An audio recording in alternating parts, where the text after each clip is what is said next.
UNDP and UNODC stand together, partnering with Kenya's justice leaders from courts to communities. Our mission?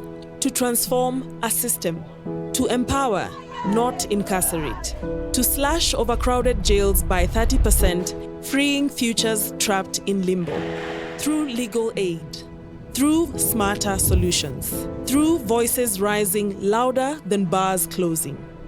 This is justice reimagined, where the law becomes a bridge, not a cage. We needed coordination of the services that we deliver, and that is how the National Council on the Administration of Justice was formed. COVID has obviously proved to all of us a number of challenges on the economic front, but also on the continuity of business operations. But I do think amidst these challenges, there are also opportunities.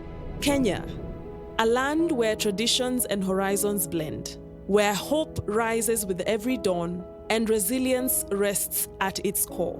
Through the lens of UNDP's commitment today, we journey across this nation, unfolding stories of empowerment, tales of justice reclaimed, voices once silenced now echoing with clarity. Our voyage will touch upon 4 compelling themes. The relentless pursuit of access to justice for marginalized communities, where the sidelined emerge as a main narrative. The unwavering spirit behind empowering the vulnerable, spotlighting those who have battled odds and emerged stronger. The harmonious fusion of innovation and tradition in alternative justice systems, where age-old wisdom intertwines with contemporary solutions, and the revolution of legal education and training that's molding the nation's future advocates. Each story a testament to Kenya's indomitable spirit, each voice an echo of its heart and soul.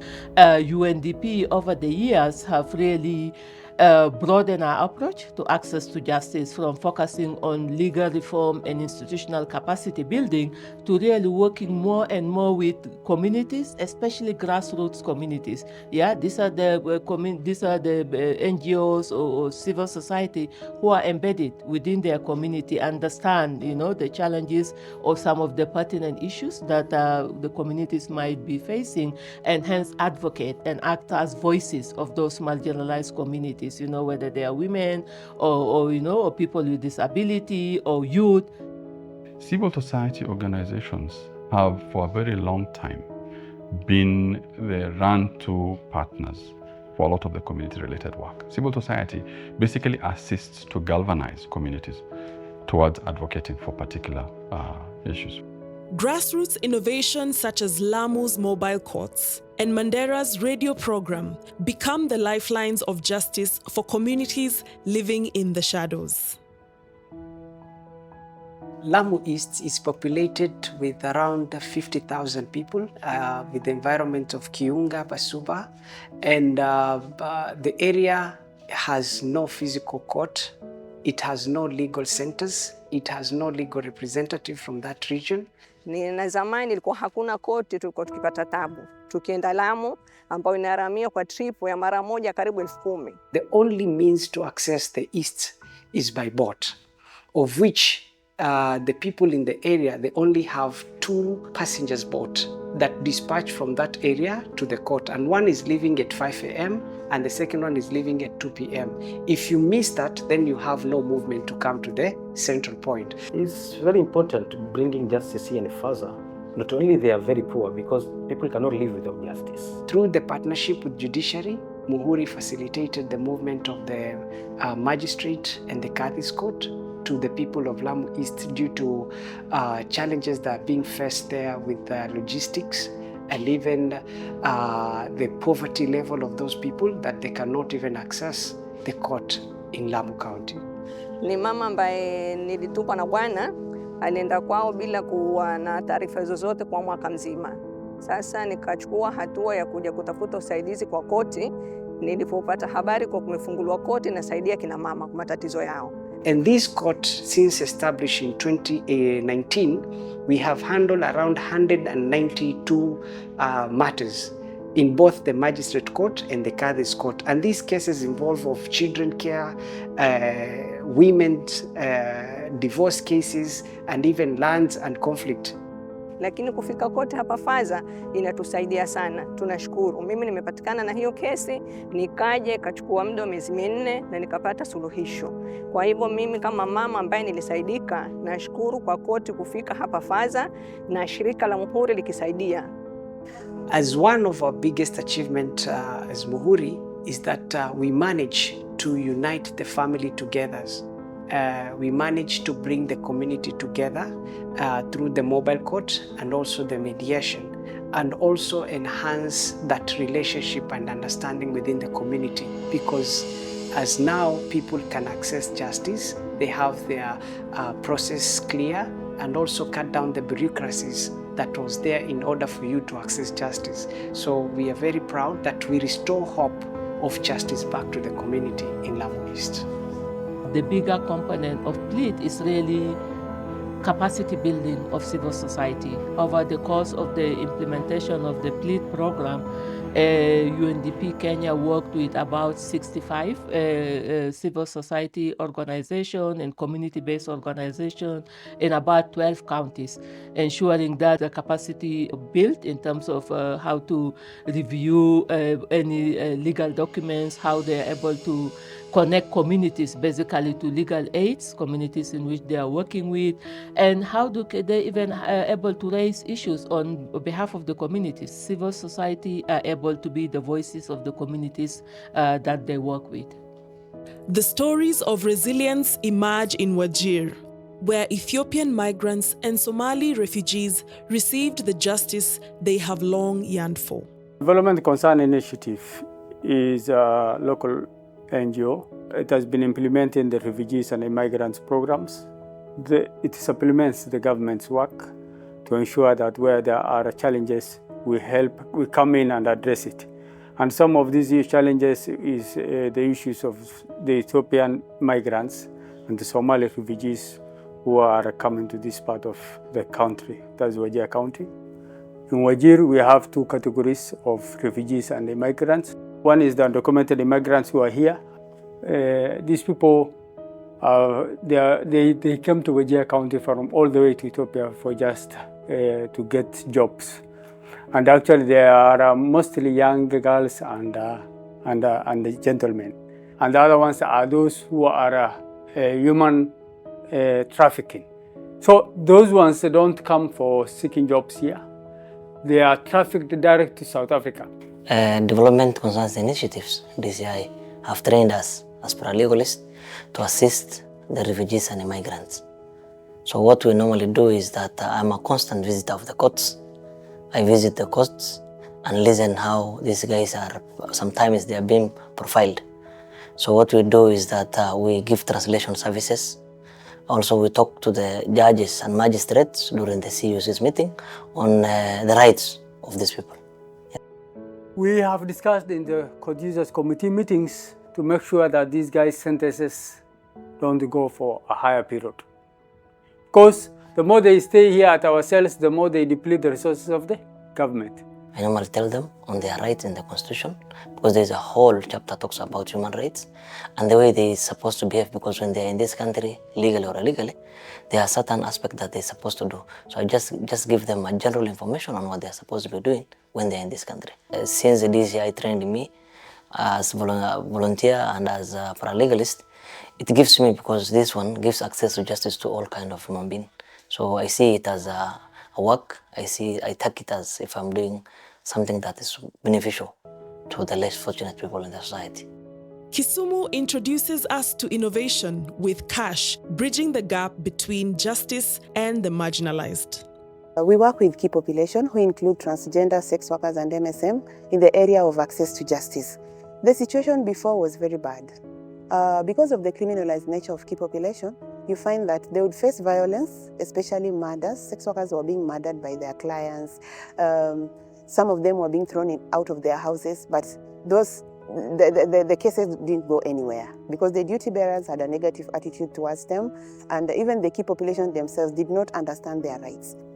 As a sex worker community and the minorities, We used to face a lot of challenges when it comes to reporting our cases, the violence cases, accessing health services, and the follow-up. There are so many illegal arrests being done because we didn't know our rights then. But with this Access to Justice program, we've been able to train paralegals in the communities. We've done legal empowerment to the communities. We have also brought in a platform, Innovation, Patahaki Android platform, whereby we want to make sure that everyone is accessing justice. We are not leaving no man behind. Patahaki is an online platform which helps us to report cases. It has been so beneficial to the community in that it has increased privacy, it is cost effective, it has increased the number of cases reported, and it has no discrimination. And in that mobile application, even when they're at work in the hotspots, they can just press emergency button and someone comes in to respond to the violence they are facing. It's been a journey, yes, but so far so good. At least now cases are being reported. Pale mtaani naitwa Madam Paralegal, yes. People are coming to me with cases, people are coming out and reporting their cases. My community, the sexual community plus the minority, yes, it's a plus. Due to sensitization, we managed to make friendship. We managed to identify one another, know one another by maybe physical appearance. We also managed to even change our contacts. So by doing that, they started interacting, they started bringing their cases, and we used to assist them. The unique aspect of this program is the wholesome intervention, whereby we are looking at the beneficiary, the end user, we are looking at the duty bearers, and also as an organization. So we are able to bring everyone at the table and simple understanding, common understanding of the issues that we are trying to work on.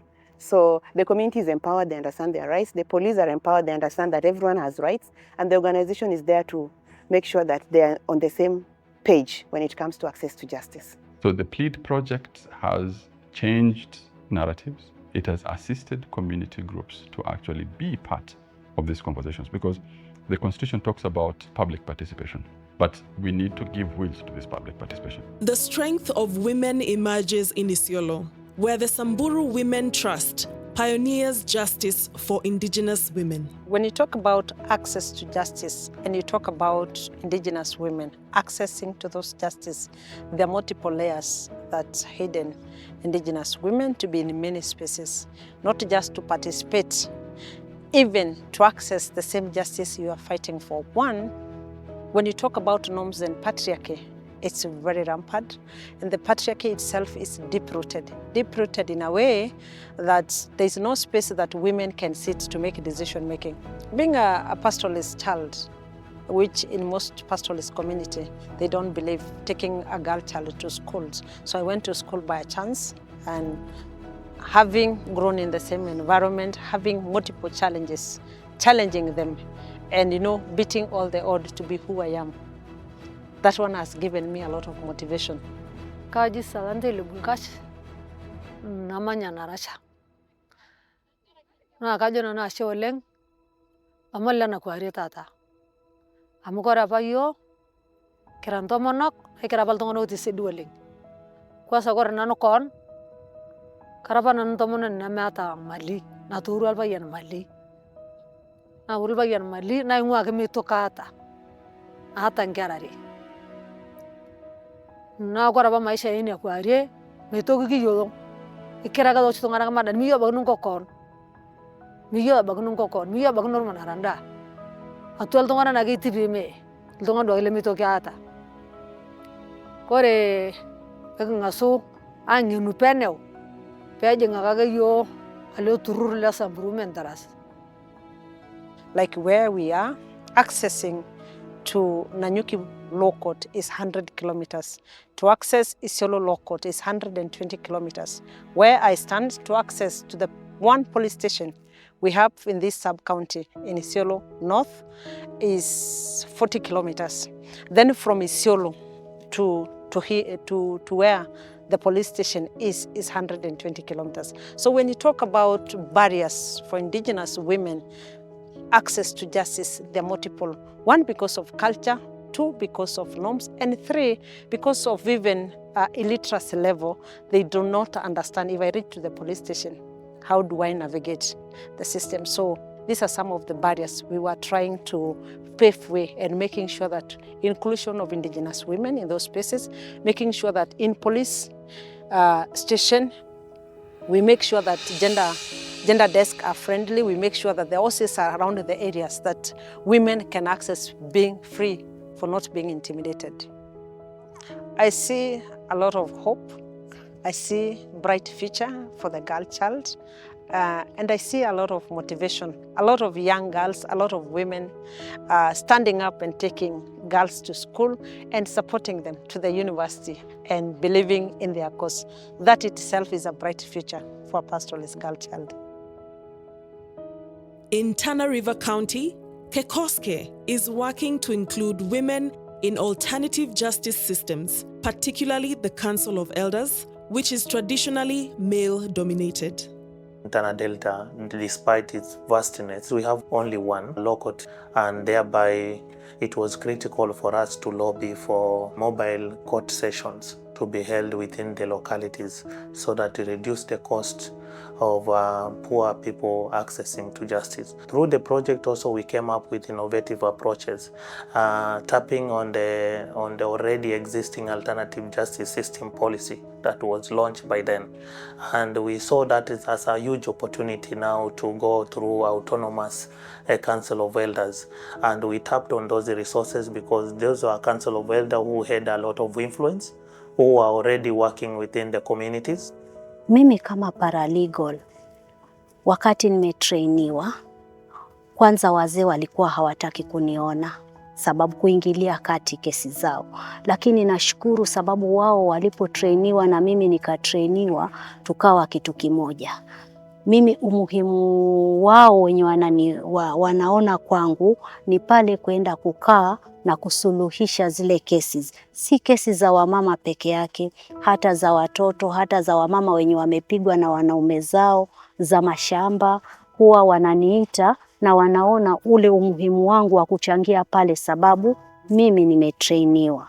Initially, the Council of Elders will sit and resolve anything.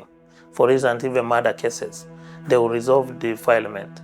They will resolve based on the patriarch. Person who is a man will walk free as long as he has done anything to a woman.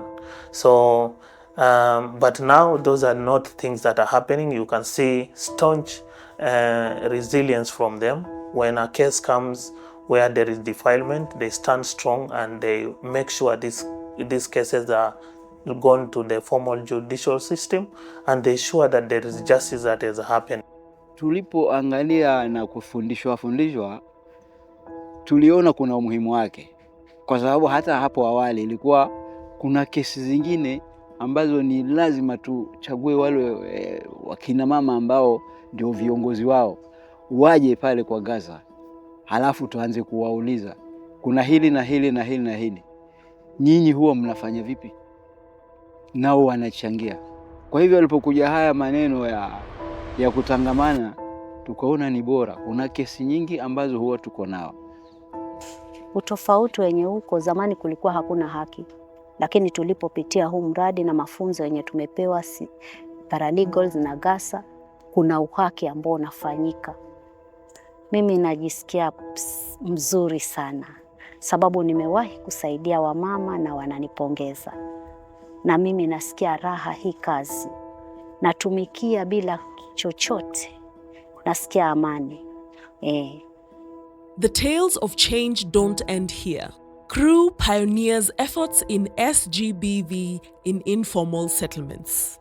The Center for Rights, Education and Awareness offers services to survivors of SGBV, that is sexual and gender-based violence. So survivors who've been through economic abuse, sexual abuse, psychological abuse, as well as physical abuse. And these services are legal support, where we do offer legal representation, but also legal advice, as well as mediation services. The sexual gender-based violence, most of the time, leads to trauma. So when they come, they are not really in the right frame of reference to access legal services, because at that point, everything is distorted.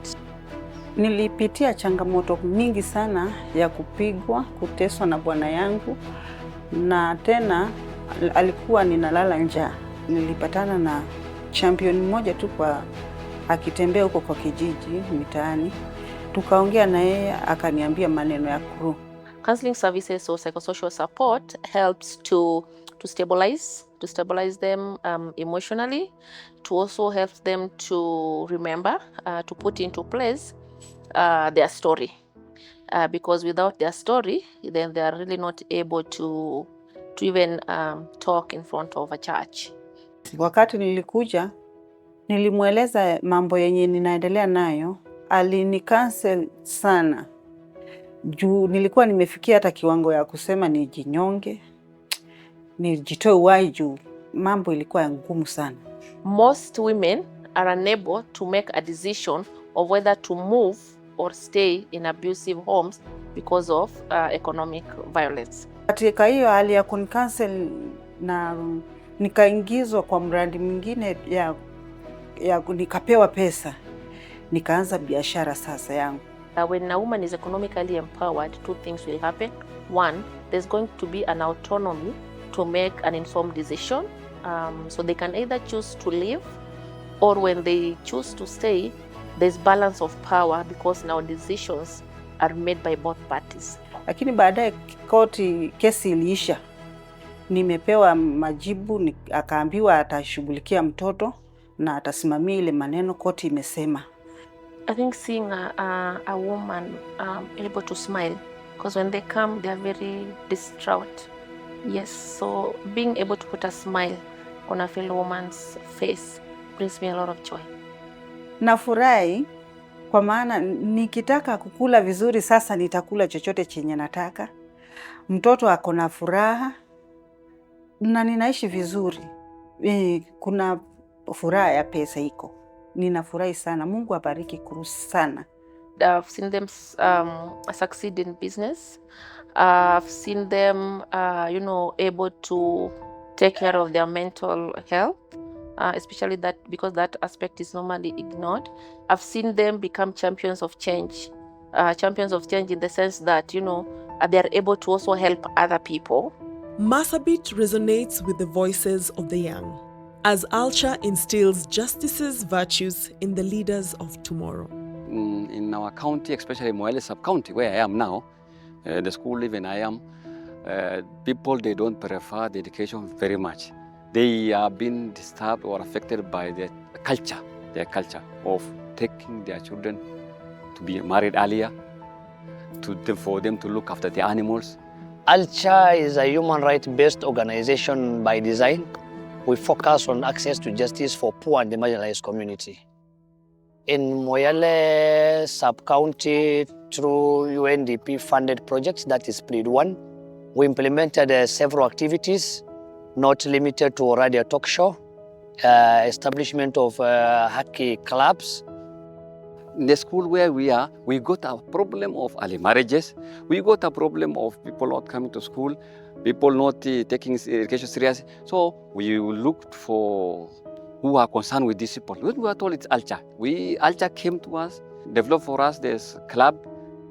Art Club is a club whereby it involves people, the teacher and the patron, teaching them about their right, the human right, and especially the basic human right. Yeah. We decided to do hockey clubs in primary school, and our attention was brought by rampant number and increasing cases of early marriages, FGM, child labor, child trafficking, and many other outdated cultural retrogressive activities. So through these hockey clubs, the enrollment in school have rampantly increased, as we normally also used to do close monitoring with the schools and department or sub-county director of education, starting from enrollment up to when they do their KCP. From the establishment of this hockey club, the number of the girl child have been retained in school as opposed to some previous years back.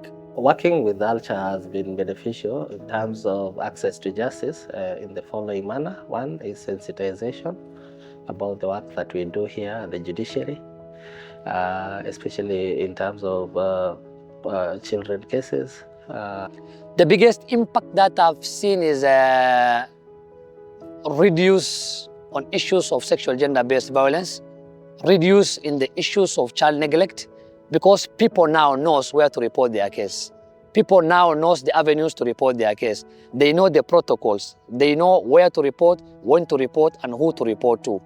My dream is to totally eradicate issues on sexual gender-based violence across Moyale sub-county and making sure that there is girl-child 100% transition to secondary school. Partnership with this community-based organization is at the heart of the work we do in UNDP Kenya, but anywhere. Yeah, ensuring that we have a strong partnership, a strong working relation with them, a strong support, or whether it's technical or operational, is a key component of the work that we do. The main strategy of ensuring sustainability, one is community participation, because the members of the community themselves are empowered to a point where they get to understand and run with some of those elements that, for example, the PLEAD project intended to achieve. In Mombasa, Kituo cha Sheria is not just changing lives, it is changing narratives, offering prisoners the tools to reclaim their legal rights. The key project for the population in Mombasa, and especially those in prison, was that the poor couldn't get access to justice and couldn't get access to advocates. And so we developed a training system where we trained paralegals in the justice system, and especially in Shimo la Tewa men and women prison.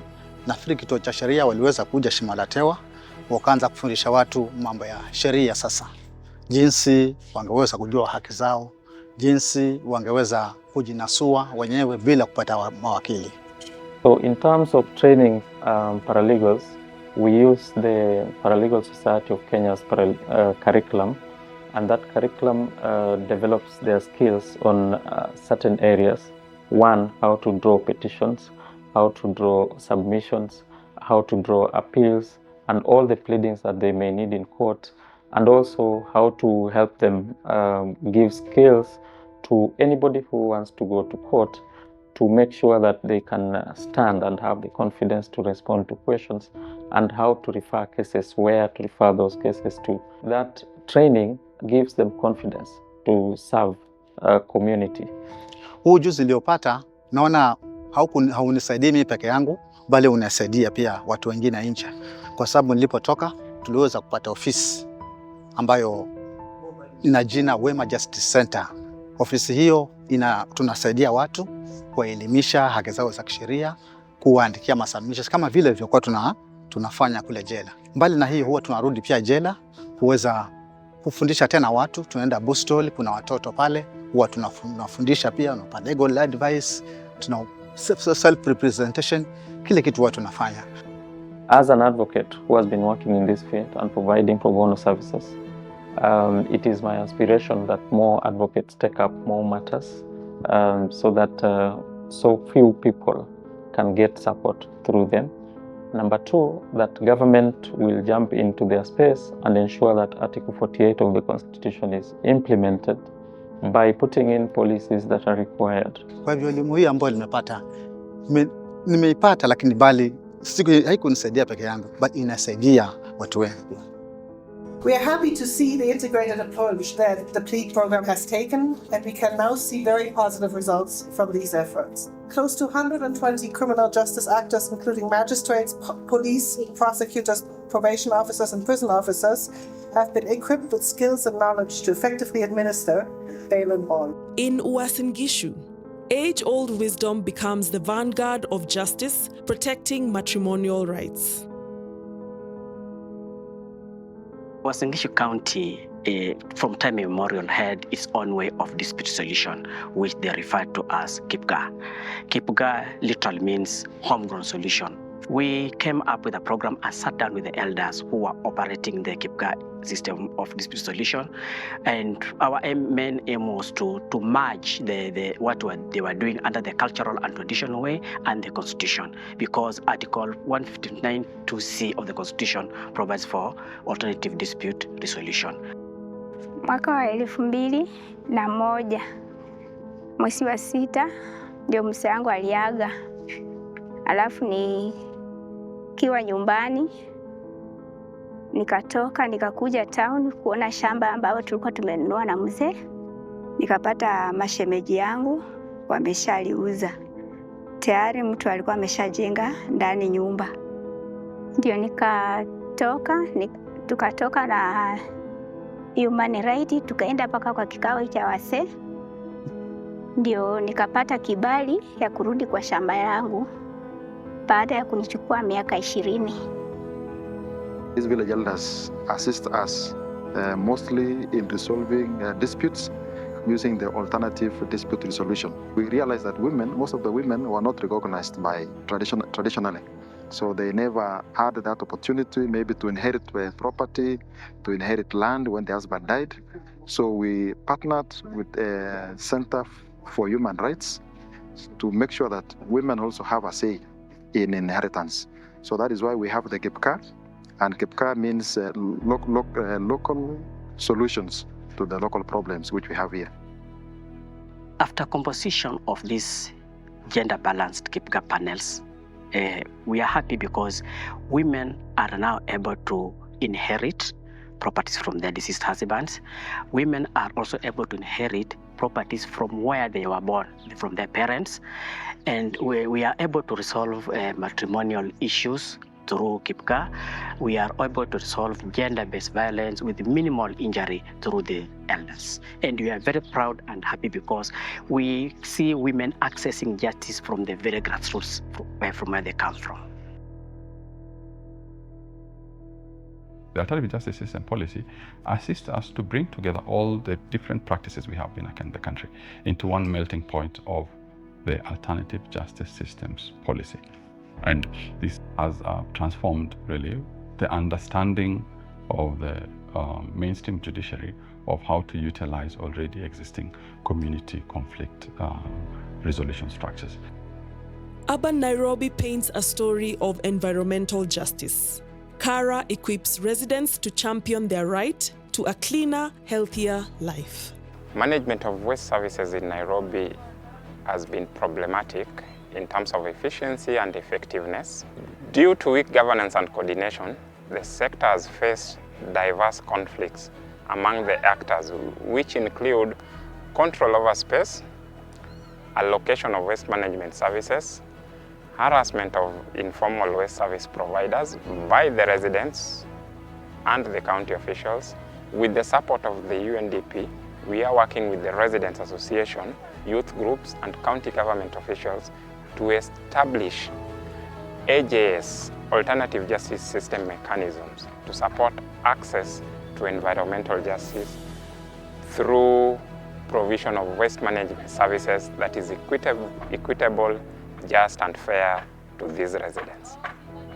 The Atua platform, of which we has been a key element in monitoring virtually the services and reporting incidences, has been very successful in ensuring that we are able to know the areas to refocus our energy and our resources by way of the feedback we get from the public. Atua, I think mostly wakani shughuli za unaulizwa kuhusu county, cooperation yako na maybe na county.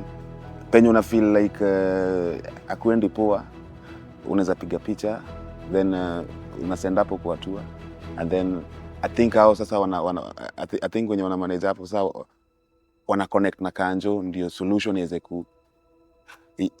Atua iweze kuchukuliwa haraka. The more tunaitumia, ndo the more unapata kazi na kwa rahisi. When waste is properly managed, we are creating or improving human dignity. We are also bringing orderliness to our city, and we are also creating opportunities for the youth to do or to become useful in terms of recycling and reuse of the waste we generate.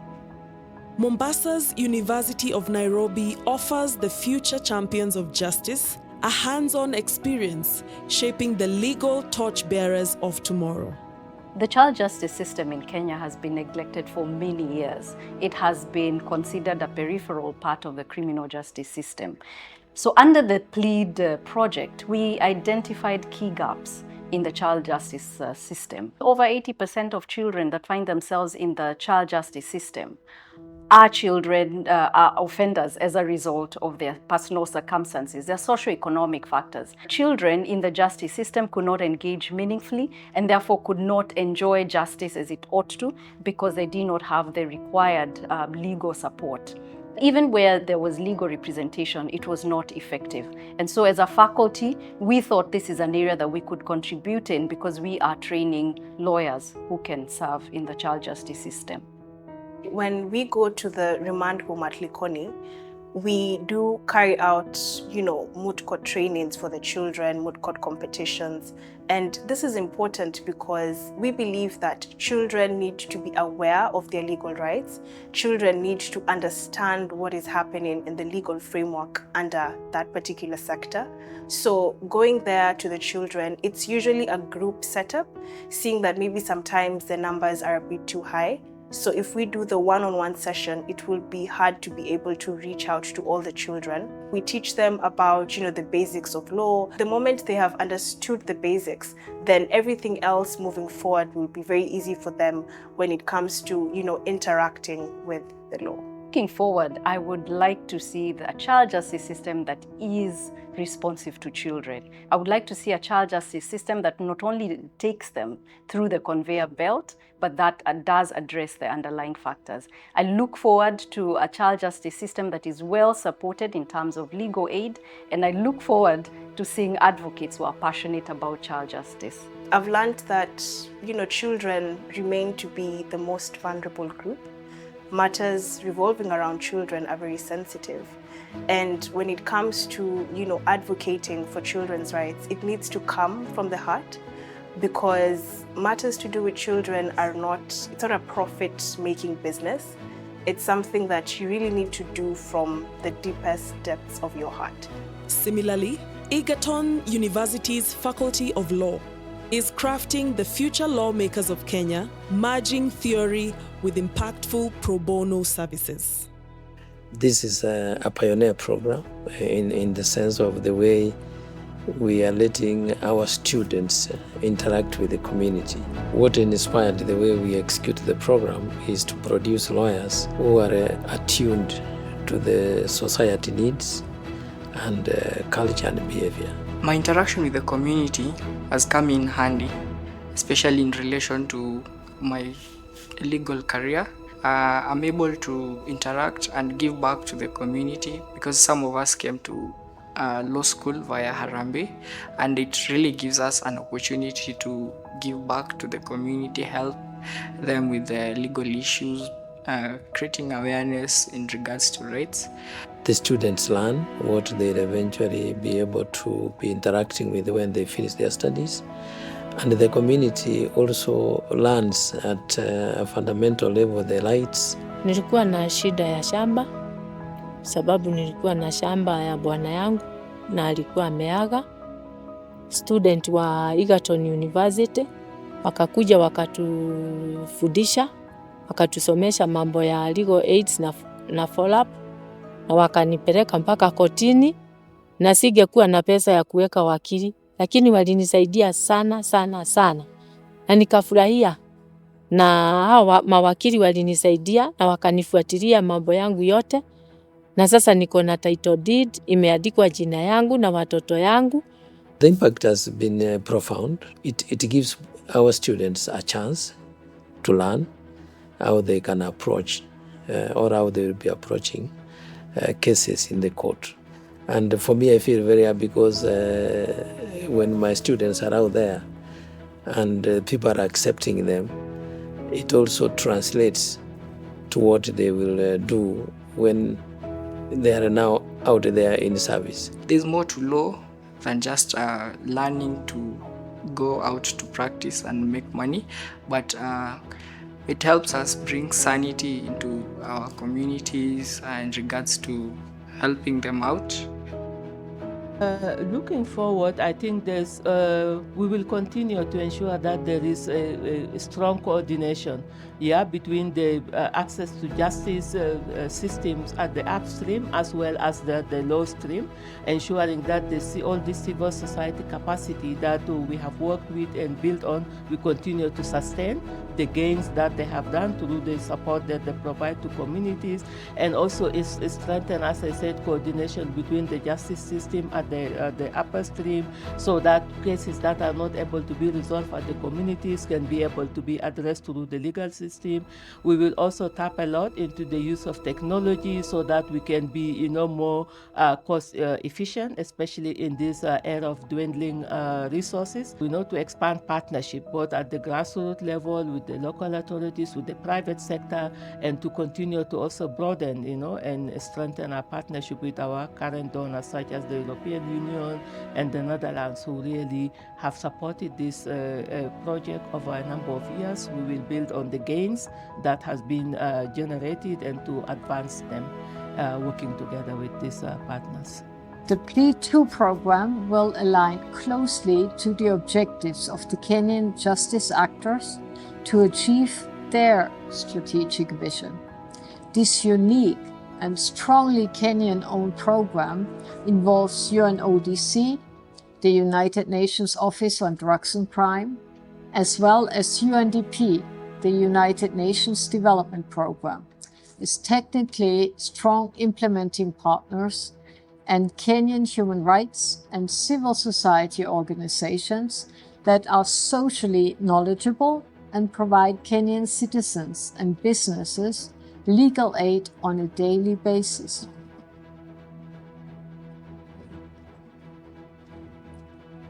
PLEAD 2 has a stronger focus on corruption prevention, the further use of modern technology, and renewable energy as tools to make the legal processes and court proceedings more efficient, and reducing the time for Kenyan businesses and citizens to see the results of a court case. PLEAD 2 also has a strong focus on access to legal aid and justice for people who are in a particularly vulnerable situation. We are very proud as EU to be able to support justice sector reform in Kenya, building on the strong results and successes of PLEAD 1. So this partnership, which we are really grateful and thankful for, has assisted us to develop community-based solutions to community-based problems, and thereby contributing to changes of the criminal justice space in the country. From the heart of Nairobi to Kenya's expansive counties, the UNDP, in unison with local initiatives, crafts a tale of justice, resilience, and empowerment. This is Kenya, where every voice matters and justice is the melody that unites all.